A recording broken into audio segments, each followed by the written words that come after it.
Monica stared at the star charts displayed on the walls of her command center. Red dots marked Vrel positions. Blue dots marked human territories. There were far more red dots now than there had been 6 months ago. The Vrel were spreading across human space like a disease that nothing could stop. She had been a soldier for 20 years, but never had she felt so helpless. The station around her hummed with the sounds of thousands of people working to survive another day. Below the main command deck, engineers kept the old ship running, on parts that had been salvaged and repaired so many times that nobody could remember what the original components looked like anymore. The communication officer called out that an incoming message had arrived on Frequency 7. Frequency 7 was an old channel, one that had not been used in decades. Monica wondered why anyone would use such an outdated system. Perhaps it was a malfunction. Perhaps it was human forces from a distant colony trying to reach her. She nodded to the officer and told him to put the message through to her private quarters. She needed to hear this alone, away from the eyes and ears of her crew. Monica walked through the narrow corridors of Starlight 4. The station was old and showing its age. Paint peeled from the walls in long strips. The lighting flickered occasionally, casting strange shadows. She passed crew members who looked exhausted. They had been fighting this war for 3 years without any real victories. They had lost so much. Friends, family, homes, entire colonies. All of it had been taken by the Vrel. The morale on the station was low. People whispered about evacuation and surrender. But Monica never allowed those words to be spoken openly. As long as she was in command, humanity would keep fighting. She entered her quarters and locked the door. The room was small and sparse. A bed, a desk, a mirror, and little else. She lived with almost nothing because she believed a commander should sacrifice just as much as the soldiers under her command. She activated her personal communication system, and the voice came through immediately. It was smooth and musical, speaking perfect human language with an accent that seemed foreign and strange. The voice said her name. It said Monica, and the way the alien woman pronounced it made it sound like a word in a language that humans had never heard before. Monica felt her heart skip. The Vrel never communicated with individuals. They only sent battle signals and tactical information. They never negotiated or tried to speak with human leaders. This was different. This was unprecedented. Monica asked who was speaking. The voice replied that her name was Kale, and she was a Vrel, but not like the other Vrel. She said that she had been watching human civilization for a very long time. She had read human books and watched human films.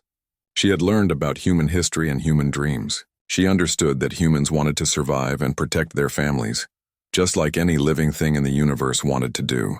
Kale said that the war was wrong. The war was based on a misunderstanding between two species that could have been friends instead of enemies. Monica did not trust this. It could be a trap. It could be a way for the Vrel to lower her defenses and destroy the station. She asked Kale what she wanted. Why was she calling? What did she hope to gain by contacting a human military officer? Kyle explained that her people had forgotten what it meant to feel. Centuries of war and endless fighting had turned the Vrel into something cold and mechanical. They were no longer alive in any meaningful sense. They were soldiers and nothing more. But Kale had broken free from this pattern. By studying humans, she had learned to feel again. She had learned to empathize and understand. She had learned to want peace instead of endless conquest. She wanted to help humanity, but she could not do it alone. She needed Monica to help her. She needed a human ally that she could trust. Monica found herself believing the alien woman, even though logic told her not to trust anything Avrel said. There was something in Kale's voice that seemed genuine. The emotion was real. The longing for peace was authentic. Monica had spent 3 years fighting against an enemy that seemed inhuman and evil. But what if the Vrel were not actually evil? What if they were just as trapped by their circumstances as humans were? What if there was a way to end this war without any more death? She asked Kale what her plan was. What could they possibly do together that would make any difference against the entire Vrel armada? Kale said that she had access to something that had been hidden away in the deepest vaults of her people's oldest ship. It was a neural core that contained the original memories of Vrel civilization. It contained the knowledge of what her people had been before they became soldiers. If she could broadcast those memories to every Vrel in the fleet, it would awaken them to what they had lost. They would remember what it felt like to be alive. They would choose peace, but the plan was dangerous. Kale would have to infiltrate the command ship of the entire Vrel fleet. The security there was beyond anything that human technology could match. The chances of success were almost zero.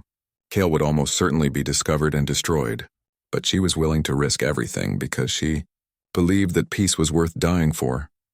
Monica realized that she was listening to an alien woman who was expressing more courage and sacrifice than many humans she had known.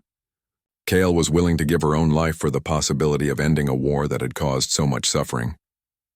Monica could not turn away from that kind of commitment. She told Kale that she would help her. She would create a distraction. She would attack Vrel positions across the sector so that their forces would be divided, and Kale would have time to reach the command ship. Kale was silent for a long moment. Then she said something that made Monica understand exactly how serious this was. Kale said that if the plan failed, Monica and everyone she cared about would be destroyed. The Vrel would know that a human had betrayed their own species to help an alien. They would consider all of humanity to be the enemy. The war would become even more brutal and destructive than it already was. Monica did not hesitate. She had already lost everything that mattered to her in this war. Her only family left alive was the soldiers under her command. If there was even a small chance to end this conflict and save those soldiers from further suffering, she had to take it. She told Kale that she would start the attack within 2 hours. She gave Kale the coordinates of a neutral moon where they could meet after the mission. She told Kale that she would be waiting there, and she would help her escape from her own people if the mission succeeded. After the transmission ended, Monica sat alone in her quarters for a long time. She was committing herself to a path that would either save the galaxy or destroy everything. There was no middle ground. There was no safe choice anymore. She dressed in her combat uniform and prepared herself for what was coming next. Monica gathered her trusted soldiers in a secret briefing room deep inside the station. She had chosen 3 people who would help her execute this dangerous plan. There was Lieutenant Sarah, a young pilot with quick reflexes and a brave heart. There was Sergeant James, an older soldier who had fought in every major battle of the war. And there was Dr. Emma, the station's chief medical officer who had learned to treat injuries from weapons that human science did not fully understand. Monica did not tell them the complete truth about the mission.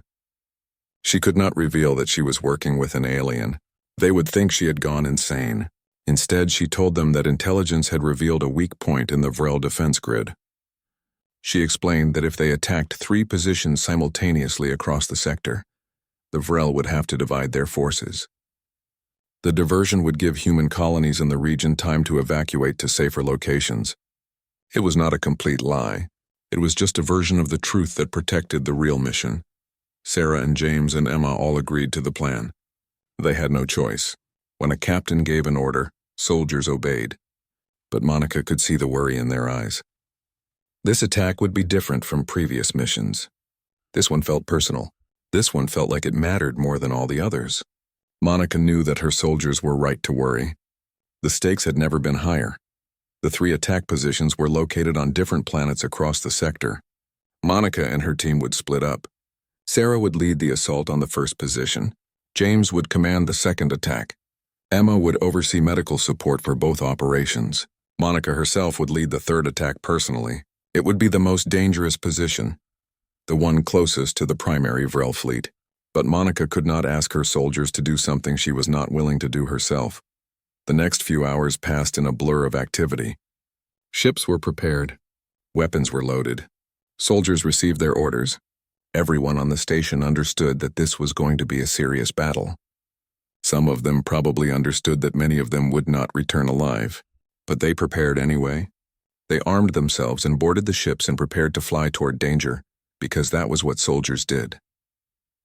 Monica stood in the launch bay and watched as her fighters lifted off into the black sky. The ships looked small against the vastness of space. They looked fragile and temporary, like they could be destroyed by a single touch, but they carried the bravest soldiers that humanity had produced. They carried hope.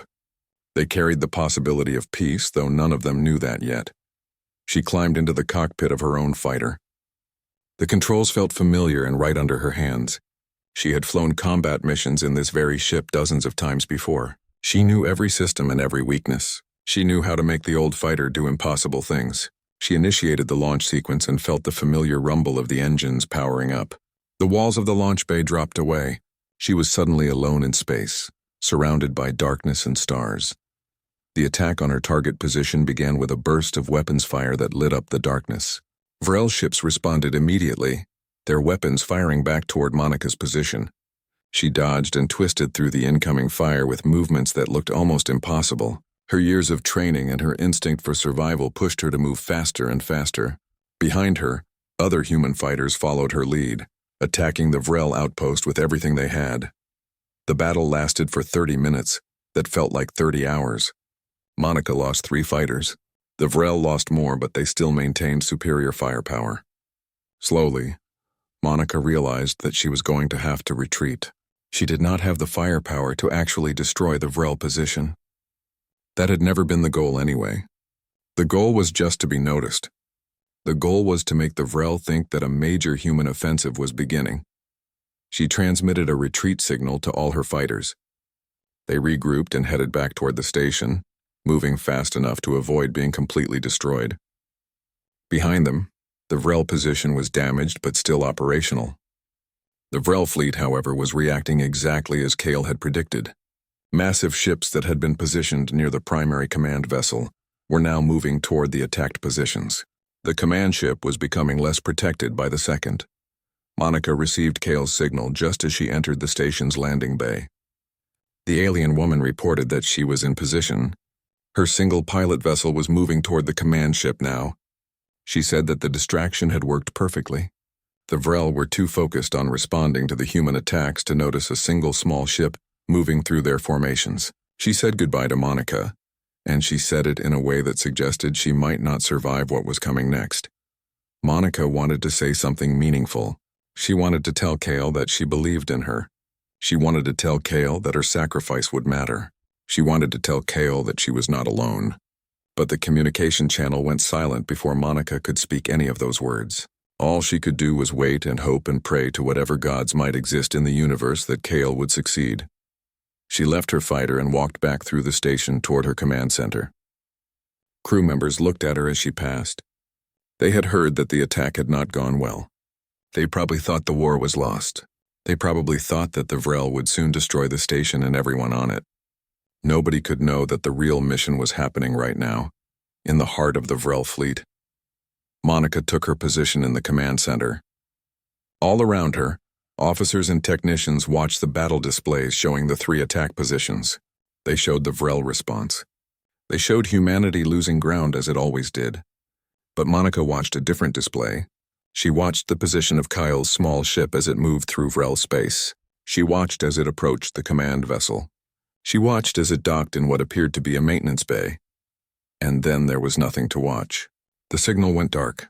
Kale was inside the ship now, and Monica could only wait and wonder if her new ally would live or die in the next few minutes. Kale moved through the corridors of the Vrel command ship with movements that were quiet and precise. She had walked these same corridors 1,000 times before, but now everything felt different. Now she was a spy in her own people's vessel. Now she was a traitor to her own kind. She wore armor that made her look like any other soldier, but her mind was racing with thoughts that would condemn her to death if anyone discovered the truth. The security systems recognized her access codes as she passed through each checkpoint. The other Vrel soldiers she encountered did not stop her or question her. They were all distracted by the battle happening outside the ship. Their attention was focused on the human fighters attacking their positions. Kale used their distraction to move deeper into the vessel, toward the core chamber where the neural matrix was located. Nobody had been to the core chamber in several hundred years. It was a relic from an ancient time, before the endless wars had consumed all of Vrel civilization. The chamber was sealed behind layers of security that Kale had studied in the archived databases. She had memorized every code and every barrier. She had spent months preparing for this moment.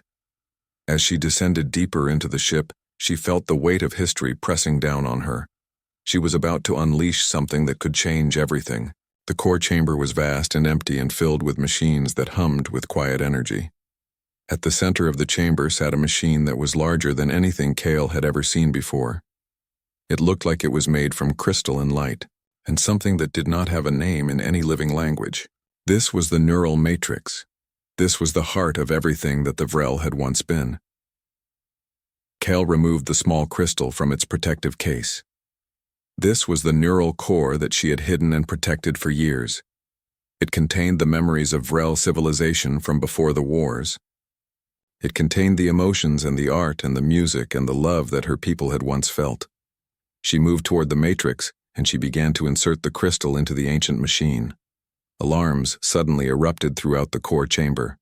Red lights flashed. A voice in the ancient Vrel language demanded that she step away from the matrix.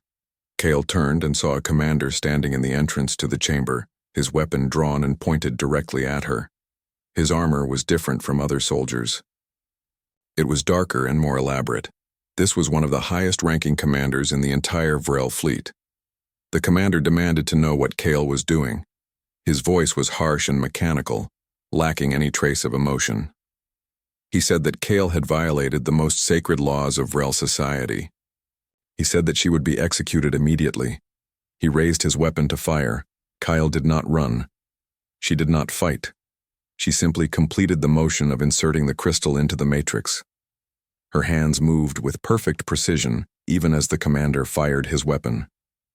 The energy blast caught her in the shoulder, burning through her armor and searing her skin. Pain exploded through her body, but she did not stop. She twisted the crystal into place and activated the broadcast sequence. For a moment, nothing happened. Then the entire ship began to glow with blue light. The light poured from the neural matrix and spread through every system that was connected to the collective Vrel consciousness. The light was beautiful and terrible and overwhelming. It reached into the minds of every Vrel soldier in the entire fleet.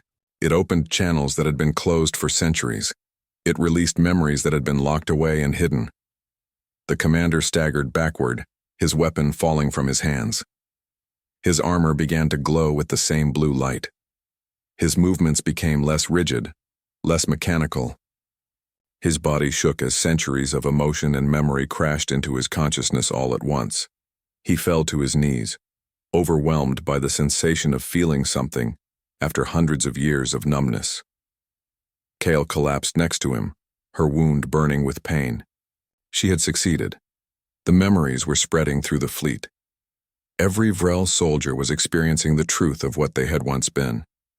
They were remembering how to feel. But Kale was dying.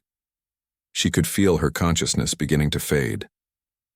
The wound was too severe. She had known when she accepted this mission that she probably would not survive. The commander looked at her with eyes that were suddenly full of tears. He looked at Kale and he saw not an enemy, but a hero who had sacrificed everything for her people. He called for medical assistance. Other Vrel soldiers began to arrive in the core chamber, and they too were transformed by the wave of memories that was still flowing through them. Some fell to their knees, some wept, some simply stood in shocked silence as they felt the touch of emotion for the first time in their lives. Throughout the Vrel fleet, the same thing was happening in thousands of locations. Ships powered down their weapons. Soldiers stopped firing. The war machines fell silent. The entire armada went still as every Vrel consciousness was flooded with the beauty and the pain of their ancient heritage. They remembered love and art and music and peace. They remembered what it felt like to be alive in a way that meant more than just existing and fighting and destroying. On Starlight 4, Monica watched her displays as the Vrel weapon systems went dark. One by one, the red enemy positions switched to a neutral yellow color. The Vrel ships stopped attacking. The human fighters still in combat space suddenly found that they were no longer being fired upon. The battle ended not with a final explosion, but with a sudden and complete cessation of violence. Monica received a transmission from Kale's emergency beacon. The alien woman was alive, but barely. She had been wounded during the mission, but Vrel medical technology was treating her. She said that the broadcast was successful. She said that her entire people were experiencing the transformation. She said that the war was over. Monica felt something break inside her. She had been holding so much tension and fear for so long that she had forgotten what it felt like to not be afraid.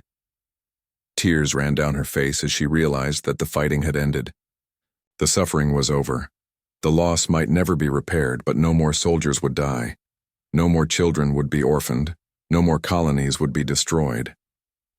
She gave orders for all human forces to stand down their weapons. She instructed her ships to move into defensive positions rather than attacking positions, and she began preparing for something that she had almost stopped believing was possible. She began preparing for peace. The neutral moon hung in the darkness of space like a gray stone suspended in time. Monica arrived there with a small team of fighters. They descended through the thin atmosphere and landed on the rocky surface. The landscape was barren and empty, filled with ancient stones and deep shadows. Monica wore her combat suit and carried a weapon, but she felt no fear. This was different from every other mission she had ever undertaken. This was not about surviving or winning. This was about meeting someone who had sacrificed everything to change the course of history. Kael emerged from the cave entrance slowly and carefully. Her armor was damaged from the wound she had sustained in the core chamber. Vrel medical technology had sealed the injury, but the damage was visible to anyone who looked closely. She moved with some difficulty as if every step caused her pain, but her eyes were alive with emotion in a way that no Vrel soldier's eyes had ever been before. Monica lowered her weapon and removed her helmet. The air was cold and thin, but she breathed it anyway. She walked toward Kael slowly, with her hands empty and visible. Kael did the same, walking toward this human captain who had helped her change her entire civilization. They stopped a few feet apart, studying each other. This was the first time they were seeing each other in person. Before this moment, they had only spoken through communication channels and electronic signals. Now they could see the reality of each other. Monica saw an alien woman who was strong but also vulnerable. Kael saw a human woman who was brave but also broken by years of war. Kael spoke first. She said that the transformation was spreading through the Vrel Empire. Millions of soldiers were experiencing the memories and the emotions that had been locked away for so long. The command structure of Vrel society was breaking down because nobody wanted to give orders to kill anymore. The old military hierarchy was being replaced by something new, something that valued life instead of conquest. She said that not all Vrel were accepting the change easily. Some were resisting. Some were angry about having their minds opened up to feeling when they had learned to live without such things. But most were grateful. Most were discovering that being alive meant more than just following orders and executing strategies. Most were learning to want peace. Monica asked Kael about her future. What would happen to her among her own people now? Would she be seen as a hero, or would she be punished for her betrayal?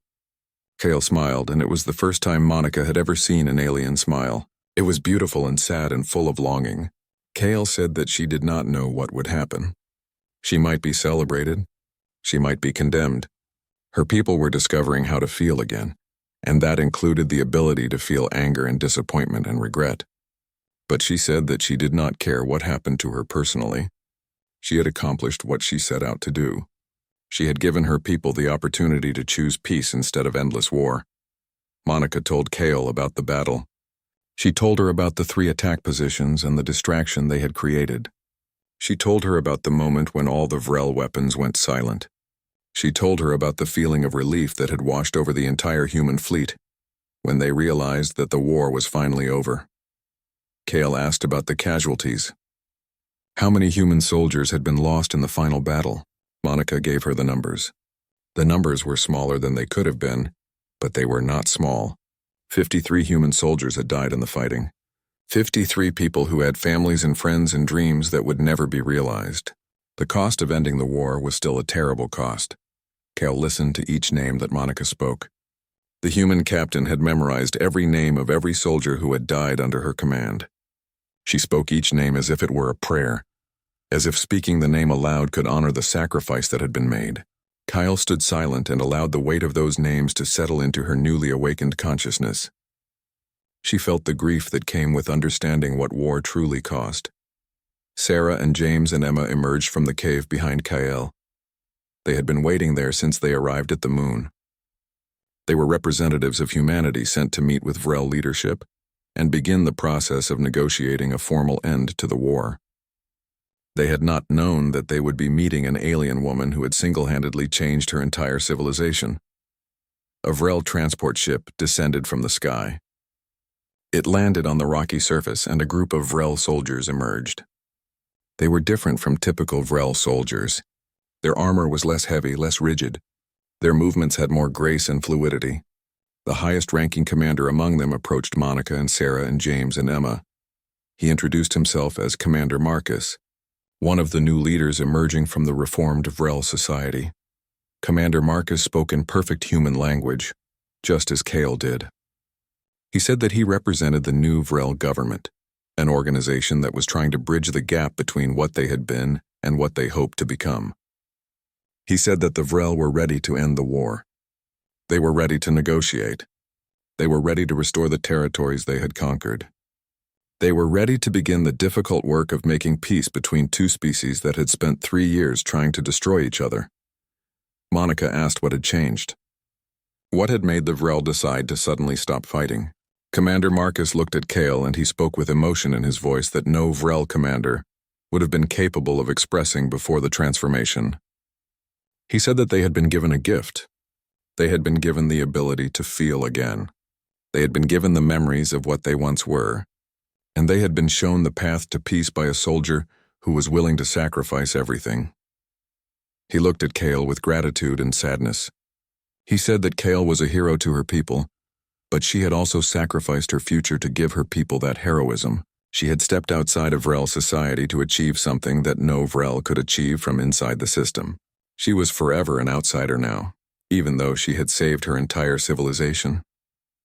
Kale reached out and touched Monica's hand. It was a gesture that no Vrel would have been capable of making before the transformation. It was a gesture of friendship and connection. It was a gesture that transcended the species barrier that had divided them for so long. The negotiations lasted for 3 days on the neutral moon.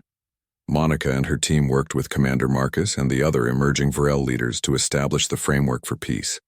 They discussed territorial disputes and resource allocation, and the massive challenge of rebuilding the regions that had been destroyed by the war. They talked about reparations and restitution.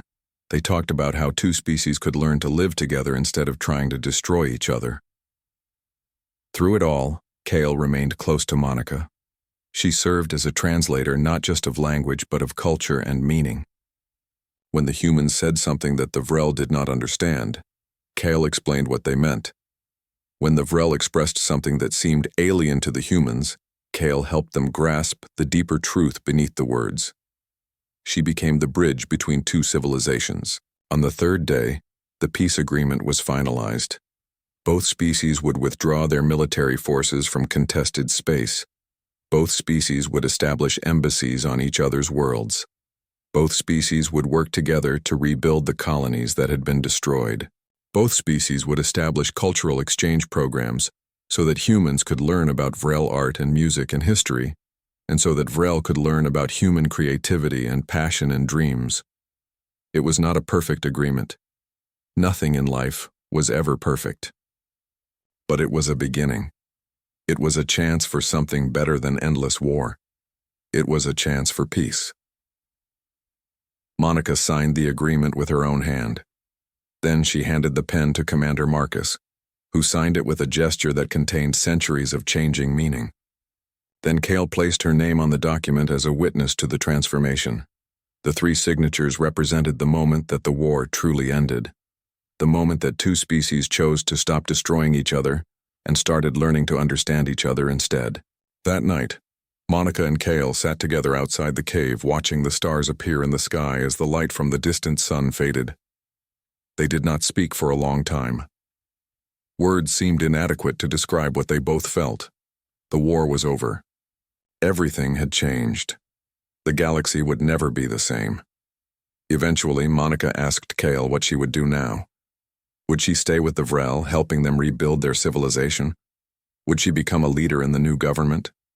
Would she use her unique perspective to shape the future of her people? Kale was silent for a long moment. She said that she did not know.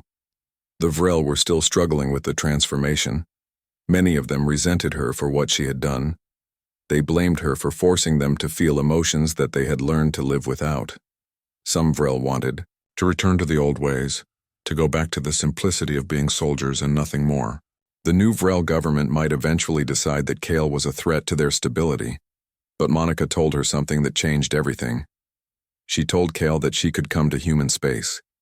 She could become a representative of the Vrel, working with humans to build the future that they had both dreamed of. She could have a place where she belonged, even if it was not exactly the place she had come from. She could have a life that was more than just survival and duty. Kale looked at Monica with tears running down her beautiful alien face.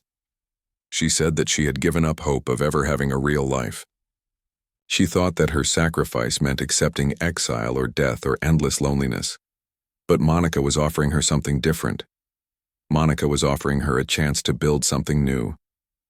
The morning sun rose over the gray moon and illuminated two figures standing together, watching the ships prepare to depart. A human captain and an alien woman who had changed the course of history.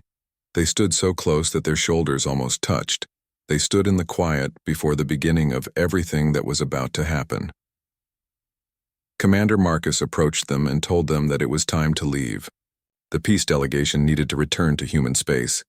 The negotiations with the new Vrel government needed to continue. The long process of rebuilding and reconciliation needed to begin. Monica reached out and took Kale's hand. She spoke the alien woman's name aloud, pronouncing it carefully and respectfully. When Monica spoke Kale's name, it carried gratitude for what she had sacrificed. It carried respect for her courage. It carried hope for the future they would build together. It carried love for someone who had learned to feel in a way that transcended the boundaries of species and culture and biology. Kale squeezed Monica's hand. She said that she wanted to go with Monica back to human space. She wanted to begin this new chapter of her life among humans who had learned to see her as more than just an enemy. She wanted to spend time with Monica and learn more about human ways. She wanted to become something completely new, something that had never existed before. A bridge between two civilizations, a symbol of what was possible when two different kinds of beings learned to see each other as more than just threats. They walked together toward the landing ships. Behind them, the gray moon began to fade into the distance as the vessels lifted off and headed back toward human space. The war was ending. The future was beginning. And it all started because one human captain was brave enough to listen to the voice of an alien woman who had learned to feel. Years later, historians would write about this moment. They would call it the turning point in galactic history. They would study the negotiations and analyze the military strategy, and debate the various factors that had led to peace.